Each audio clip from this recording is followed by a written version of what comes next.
मौला अली अलैहिस्सलाम ने फरमाया, जब तुम्हारी दुआएं कबूल ना हो तो समझो कि अल्लाह ने तुम्हारी बेहतरी के लिए इन्हें रोक लिया है।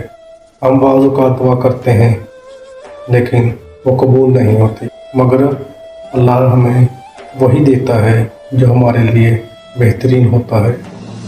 मायूस मत हो, अल्लाह पर यकीन रखें, हर चीज़ का टाइम मुकर्रर है, बेहतर नहीं बेहतरीन मिलेगा, बस थोड़ा सब्र रखें। और फरमाया, दुख हमेशा इंसान को कुछ ना कुछ सिखा कर जाता है। मुश्किलात में घबराने की बजाय इनसे कुछ सीखें, क्योंकि यही हकीकी उस्ताद है। जब कोई परेशानी आए तो खुद से पूछें कि मैं इससे क्या सीख सकता।